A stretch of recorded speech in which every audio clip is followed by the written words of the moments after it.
어, 우리 예수님의 기적이라고 하는 것은 지난번에 말씀드린 대로 우리 사람들이 생각할 수 없는 그 이상의 것을 얘기하는데 우리 하나님께는 기적이 없다라고 하는 것입니다. 왜냐하면은 기적이라고 하는 것은 우리 하나님의 방법으로서 우리에게 주시는 하나님의 현상인데 이 모든 것을 보면은 어떤 면에서 볼 때는 우리 사람들이 할 수 있는 모든 그 규칙적이고 제도적이고 또 이게 순차적인 그 모든 것들을 하나님은 초월하셔요. 그래서 사실은 보면은 하나님께서 하시는 모든 일들은 우리 인간이 말하고 있는 모든 과정들을 초월해서 하신다는 것을 우리 성경 말씀에 많이 볼 수가 있습니다. 또 한 가지 성경 말씀이 가르치는 기적이 굉장히 중요한 점이 뭐냐 하면은 하나님께서 주시는 하나님의 은혜와 우리 사람들이 가지고 있는 우리 사람들의 어떤 믿음, 내가 어떤 그 요구하는 그 믿음, 이런 것들이 합치가 돼야지 어떤 현상적인 기적이 일어난다라고 하는 것을 알 수가 있어요. 오늘 이 성경 말씀 보시면은 그 예수님의 공생의 둘째 해의 어느 그 절기라고 말하고 있는데 학자들은 6월절이 아니면은 불임절일 것이다 그렇게 말을 해요. 6월절은 잘 알죠. 패스오버. 6월절이라고 하는 것은 그 유대 그 히브리인들이 애굽에서부터 하나님께서 그 죽음의 죄를 다에게 넘어서 옮아가게 하신 그 유월하게 하신 그 절기가 6월절이고 불임절이라고 하는 것은 그 아시는 대로 그 에스더 사건 유대인을 죽이려고 할 때 에스더 사건 그 이후에 생긴 절기가 불임절인데 둘 중에 하나일 것이다 그렇게 말을 해요. 이 성경 학자들은 말하기를 예수님의 그 공생애를 3년 정도 보잖아요. 이 3년으로 보는데 3년을 보는 이유가 뭐냐 하면은 성경 말씀에 보시면은 6월절이 3번 정도 이제 지나가요. 그래서 예수님께서 마지막 그 십자가에 못 박히시고 돌아가시기 전에 6월절 잔치라고 하는 게 잔치가 있습니다. 예, 그게 바로 6월절이었는데 6월절이 3번 지나갔으니까 3년 되었을 것이다. 그래서 우리 성경 말씀 요한복음에 보시면은 예수님께서 공생애를 시작할 때에 예수님의 나이가 30살쯤 되었다 이렇게 말하고 있거든요. 그러니까 뭐 그 당시는 요즘 같이 말이죠 30살이다. 그다음에 요즘엔 더 정확하게 말하면은 무슨 뭐 몇 개월이다 이렇게 말하지 않고 30살쯤 되었다 그렇게 말하고 있으니까 예수님의 공생애가 30세에 시작해서 33세쯤 끝이 났다 이렇게 보는 것입니다. 오늘 성경 말씀 마지막에 9절 말씀 미안합니다. 10절 말씀 9절 말씀 끝에 부분에 보시면은 이날은 안식일이니라고 끝나잖아요. 끝나는데 안식일에 예수님께서 병을 고치셨다. 안식일에 기적을 베푸셨다라고 하는 사건이 7번 나와요. 7번 나오는데 그 7번 중에 하나가 오늘 이 성경 말씀이 기록하고 있는 기적이라고 하는 것입니다. 우리 예수님께서 안식일에 기적을 베푸셨다라고 하는 것이 왜 중요한가? 왜 성경 말씀에 여러 번 반복되고 있는가라고 하는 것은 아주 간단합니다. 왜냐하면 예수님께서 안식일의 주인이다라고 하는 것이거든요. 주인이다. 이 더더구나 보십시오. 우리가 안식일이라고 하는 것이 뒤에 이제 예수님께서 부활하신 다음에는 예수님의 제자들, 그때는 제자들이라고 말하고 있죠. 소위 말하는 예수님을 추종하던 그리스도인들을 제자들이라고 말하고 있는데 그 제자들이 모여서 예배하고 떡을 떼던 날이 언제냐 하면은 안식 후 첫날이거든요. 안식 후 첫날인데 그때 성경 말씀 사도행전에 보시면은 주의 날에 이렇게 말하고 있습니다. 주님의 날이거든요. 요즘 우리가 주일 그러잖아요. 주일. 뭐 우리가 기독교인들은 거의 다 일요일 하는 말 대신에 이제 주일이라고 말하는데 주일도 마찬가지입니다. 주일이 뭐냐 하면 주님의 날이거든요. 바로 안식 후 첫날 예수님이 부활하신 그날이 바로 예수님의 날이다. 그렇게 말하고 있습니다. 그래서 사실은 예수님께서 안식일의 주인이다라고 하는 그 말도 마찬가지로 안식일은 바로 하나님께서 친히 제정하신 하나님이 쉬신 바로 그날이다라고 하는 것입니다. 하나님께서 천지 모든 만물을 창조하시고 나서 그 다음에 하나님이 안식하셨잖아요. 안식하셨는데 바로 그날이 안식일이거든요. 안식일은 하나님이 쉬신 하나님의 날이거든요. 하나님이 일하지 않고 쉬신 날. 그럼 주일은 주님의 날, 바로 예수 그리스도의 날입니다. 그래서 예수님께서는 주인이시기 때문에 안식일에도 모든 것을 다 고치시고 또 기적을 베푸셨다. 이제 그렇게 말하고 있는 것입니다. 오늘 이 성경 말씀은 우리가 잘 아는 말씀인데 아주 간단하게 한번 이 계산해 보십시오. 바로 이 사람은 38년 동안 베데스다라고 하는 목가에 지금 기다리고 있습니다. 38년 동안 있었는지 모르지만 어쨌든 38년 된 병자다 그렇게 말하고 있어요. 이런 베데스다라고 하는 그 말의 이름의 뜻이 뭐냐면은 베트라고 하는 말은 집이란 뜻입니다. 베트엘 하나님의 집이죠. 베델. 그다음 베틀엠 제가 지난번 말씀드린 대로 베틀엠은 빵집이란 뜻이에요. 이 바로 베데스다라고 하는 말은 자비의 집입니다. 자비의 집. 자비를 베푸는 집이다. 그렇게 말하고 있습니다. 이 자비의 집이라고 이름 붙은 바로 베데스다라고 하는 목가에 38년 된 병자가 있다. 그렇게 말을 하고 있어요. 바로 이 사람은 오랫동안 병 앓았기 때문에 어떤 면에서 볼 때는 예수님 만나지 않았더라면은 평생 그러고 살다가 죽는 사람이에요. 전혀 희망이 없는 사람 아닙니까? 근데 보십시오. 38년 된 병자이지만은 예수님께서 오셔서 말하기를 내가 낫고자 하느냐 그렇게 물어보세요. 여러분 예수님의 그 질문이 얼마나 엉뚱합니까? 환자에게 내가 낫고자 하느냐 물어보면은 세상에 낫기를 원치 않은 환자가 있습니까? 그렇게 아마 반발할지 몰라요. 근데 이 사람 보십시오. 38년 되었지만은 그 자리를 떠나지 못하는 사람이에요. 아마 어떤 면에서 볼 때는 떠나고 싶어도 떠나지 못했을 겁니다. 왜냐하면은 38년 동안 그 자리에 앉아서 이제 그 물이 움직일 때에 어떤 병자이든지 먼저 들어가는 사람은 모든 병에서 나았다라고 합니다. 이건 하면 전설이라고 말하는데 사실 그랬을지 몰라요. 어쨌든 이 사람은 바로 물이 움직이기를 기다리고 물이 움직일 때 들어간다라고 하는 소망을 가지고 기다리고 있는 사람이잖아요.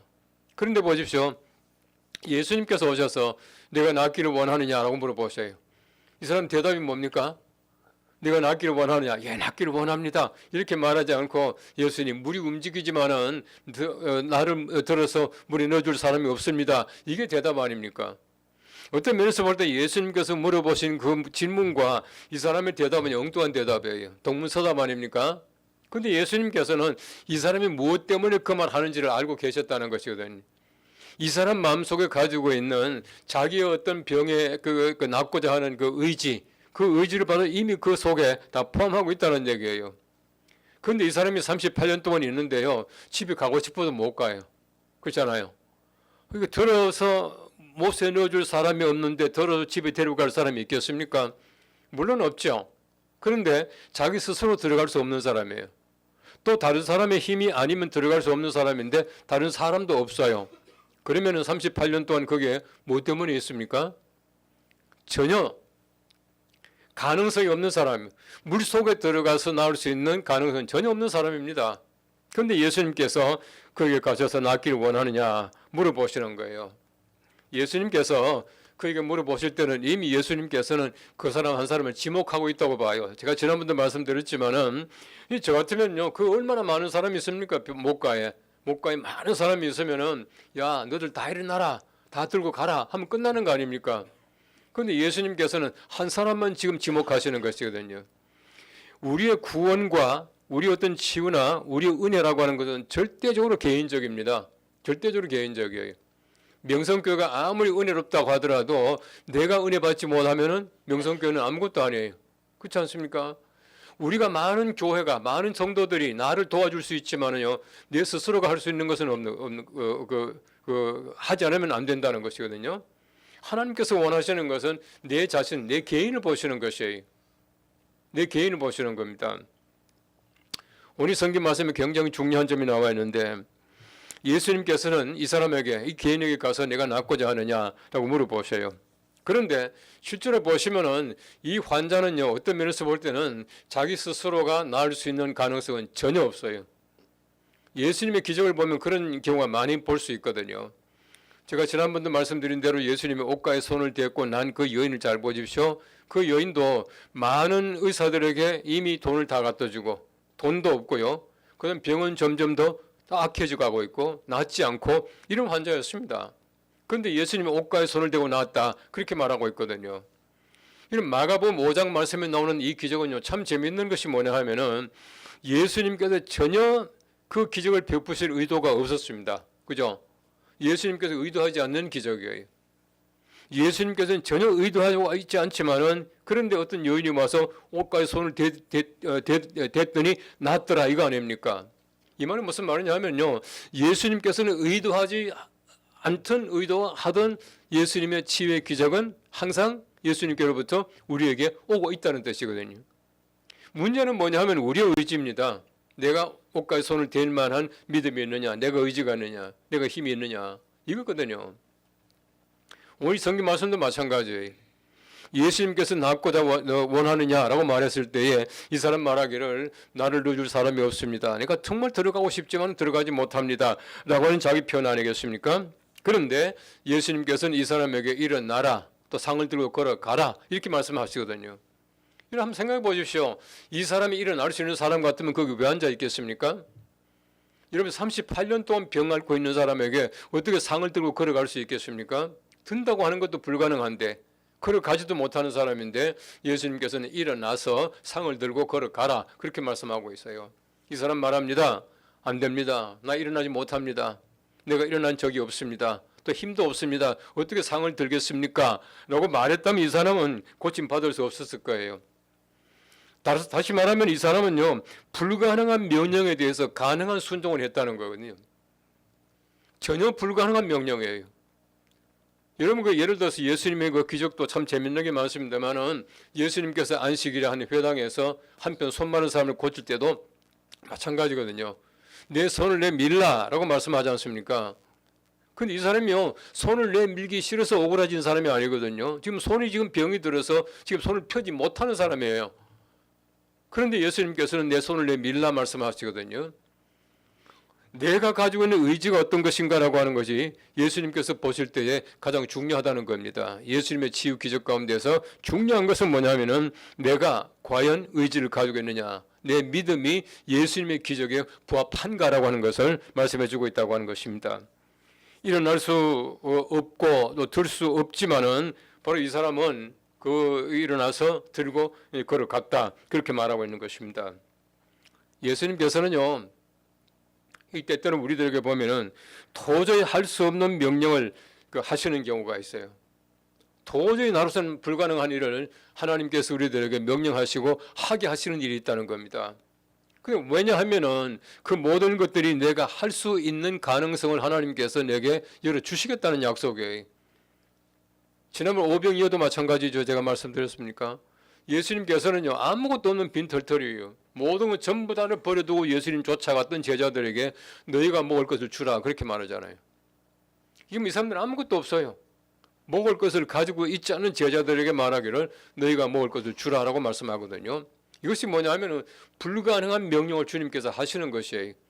우리가 먹이겠다라고 하는, 내가 주겠다라고 하는 내 마음속의 의지와 내 마음속의 믿음이 있고 내 마음속에 그만한 동정심이 있다면은 내가 줄 만한 것을 예수님께서 내게 주시겠다는 얘기거든요. 우린 때때로 그것도 원하지 않는 경우를 참 많이 볼 수가 있어요. 하나님께서 분명히 우리들에게 필요한 건 주신다고 봐요. 저는 제 개인적으로 다른 사람들이 볼 때는 죄송한 얘기지만은 저를 우리 한국 교회에서는 저를 금수저라고 얘기할 때가 많이 있어요. 저는 감사한 일이지만 저는 거절합니다. 거절하는데 사실은 보면 저도 돈 없어서 좀 애써 본 적이 왜 없겠습니까, 그죠? 제가 좀 공부할 때 사실은 보면은 돈 벌어가면서 공부하는 거 아니니까 이 고생을 많이 했습니다만은 그러나 보시면은요. 내가 가지고 있는 의지 가운데서 보면 하나님께서 내게 돈이 마르지 않도록 만들어 주시더라고. 그럼 내가 하겠다고 생각할 때 하나님께서는 내게 필요한 것을 주시는 것이지 내가 아예 내 마음속에 가지고 있는 의지나 또 내가 어떤 기대감 같은 것도 조차도 내가 버리고 살아간다면은 도저히 얻을 수가 없다고 하는 것입니다. 주님께서는요, 못으로 데려가지 않고 못으로 데려가지 않고 고치셨어요. 어떤 분은 참 재밌는 표현을 했습니다. 그리스도는 천사보다 낫다 그렇게 말했어요. 천사가 물을 동하게 할 때에 들어가는 자는 낫게 했는데 예수님께서는 못에 넣지 않고 낫게 했기 때문에 예수님께서는 천사보다 훨씬 낫다 그렇게 표현했습니다. 물론 우리가 예수님께서 천사보다 낫다는 그 말 자체가 예수님에 대한 좀 모독일지 모르지만은 어쨌든 예수님께서는 못에 데려가지 않고도 낫게 하셨다라고 하는 사실을 얘기해 주고 있어요. 오늘 제가 좀 말씀드리고 싶은 것은 마지막에 좀 강조하고 싶은 얘기가 있어요. 그것이 뭐냐 하면은 여러분 우리 많은 기독교인들이 오해하는 것이 있습니다. 소위 말하는 우리 종교인들, 우리 종교를 연구하는 사람들이 보면은 굉장히 오해하는 그 편들이 많이 있어요. 그것이 뭐냐 하면은 기독교의 구원이라고 하는 것은 너무나 쉽다는 겁니다. 너무나 가치가 없대요. 우리가 뭐 고행하는 것이 있습니까? 열심히 하는 것이 있습니까? 우리 불교처럼 고행해야지 우리가 어떤 소위 말하는 오도 성불하는 것이 아니거든요. 내가 부처가 되는 것이 아니란 말입니다. 우리는 예수를 그리스도로 믿는 믿음만 있으면 구원받아요. 얼마나 쉽습니까? 정말 쉽거든요. 근데 그 구원의 길이라고 하는 것이 굉장히 쉬움에도 불구하고 가장 어려워요. 왜냐하면 예수를 그리스도로 믿고 고백한다는 사실 자체가 그냥 되는 것이 아니란 말이에요. 반면에 또 보십시오. 우리가 예수를 그리스도로 믿는 믿음만 가지고도 구원받는다라고 말하지만 굉장히 쉬운 길을 열어놓으셨잖아요. 그 쉬운 길을 열어놓으시기 위해서 도저히 감당할 수 없는 그 일을 이미 예수님께서 하신 거 아닙니까? 하나님이 사람 되시는 것도 힘든 일이고 십자가 못 박혀 돌아가시는 것도 도저히 감당할 수 없는 일이고 그 어려운 일들을 예수님께서 감당하셨기 때문에 우리에게 쉬운 것이지 우리는 공짜가 아니지 않습니까? 많은 이제 불교인들은 말하기를 기독교의 구원관이라고 하는 것은 너무나 가치가 없다, 너무나 쉽다 그렇게 말을 하더라고요. 그건 아니거든요. 많은 기독교인들이 오해하는 단어들이 있어요. 은혜와 자비와 긍휼 이런 것들이.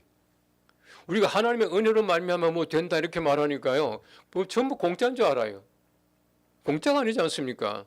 여러분 공짜라고 하는 것은 뭐냐 하면 우리가 아무런 대가 없이 받는 것이 공짜인데 우리는 이미 우리가 하나님의 은혜나 하나님의 자비나 하나님의 긍휼을 내가 얻기 위해서는 우리에게 대가가 필요해요. 여러분 우리가 일하다 보면요. 특별히 정부 차원에서 일하다 보면 그런 것들이 많이 생기는데 제가 뭐 이제 뭐 복지나 뭐 이렇게 지금도 뭐 섬기는 게 많이 있습니다만은 하다 보면 그런 게 많이 있어요. 예를 들어서 우리가 정부에서 관에서 뭐 구청에서나 있지 않습니까? 그래서 흔히 말하는 어떤 사업을 할 때 매칭 펀드라는 게 있어요. 매칭 펀드. 매칭 펀드가 뭐냐면은 10억짜리 요거 어떤 행사 일인데 우리가 5억을 내면 정부에서 5억 주겠다는 거야. 이게 이제 매칭 펀드예요. 이런 매칭 펀드는요 참 재미있습니다. 내가 능력이 있으면 할 수 있는 것들이 굉장히 많이 있어요. 내가 능력이 없으면요 뻔히 보고도 못하는 것들이 굉장히 많이 있어요.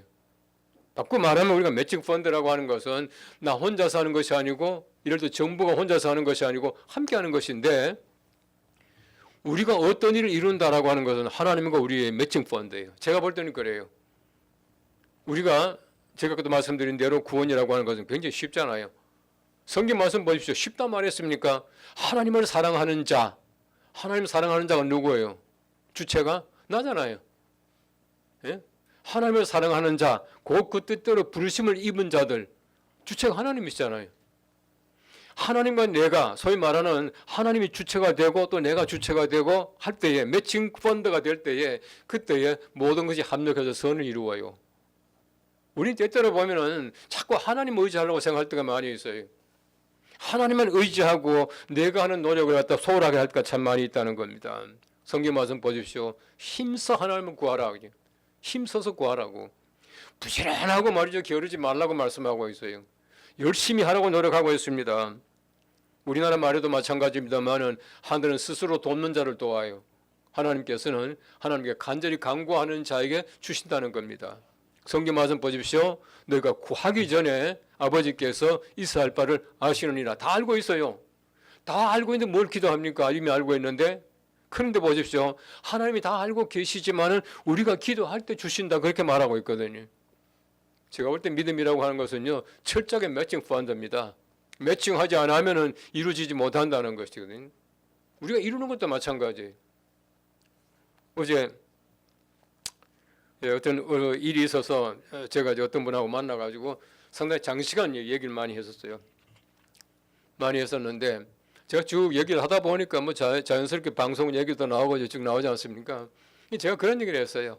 저는 제 나름대로 열심히 좀 모니터링 합니다. 시채널 봤다가 그다음에 CT에서 봤다가 CGN 봤다가 또 저기 뭐 구TV 봤다가 그 CBS는 잘 안 봅니다. 저 볼만이 별로 없어서 그냥 대강 보시러 가는데 잘 보십시오. 보면요, 진짜 이건 우리끼리 하는 얘기가 아니고 지금 다른 사람한테 자신 있게 얘기할 수 있어요. 뭐 아는 분 아시겠지만 저는 CT에서 얼마나 열심히 합니까? 나름대로 우리 사장님도 마찬가지지만은 우리 뭐 공동 대표에서까지 했지 않습니까? 나름대로 애착이 있어요. 근데 아무리 봐도 우리 시청률 만큼 그 모든 프로그램이 알찬 데가요 잘 없어요. 잘 보십시오. 꼭같이 비슷한 프로그램도 보면 우리는 알차요. 제가 좀 편견 가지고 있습니까? 아니거든요. 어떤 면에서 볼 때에 우리가 하나님께 기도하는 것 이상으로 우리가 노력하셔야 된다는 거예요. 이 매칭돼야 하나님께서 성취하게 만들어 주세요. 그래서 오늘 성경 말씀도 마찬가지로 예수님께서 고쳐주시려고 하는 의지, 이 사람이 38년 되었지만은 아무 소망이 없는 것 같지만은 그럼에도 불구하고 그 자리를 떠나지 않고 자기가 낫고자 하는 의지를 가지고 자기 자신의 생명에 대한 애착을 가지고 기다리고 있는, 바로 그것이 매칭될 때에 낫게 하신다는 것이. 기도 열심히 하시고 열심히 노력하면은 하나님께 기도하시는 것만큼 이루어주시고요. 이미 준비하고 기다리시는 주님께서 우리 기도를 통해서 하나님의 거룩하신 영광 드러내고 좋은 방송 또 좋은 프로그램 만들 수 있도록 은혜 베풀어 줄 줄로 믿습니다. 예, 낫고자 하느냐, 낫기를 원합니다. 하나님께 간구함으로 말미암아 이루어지는 놀라운 축복이 우리 모두에게 함께 하시기를 기원합니다.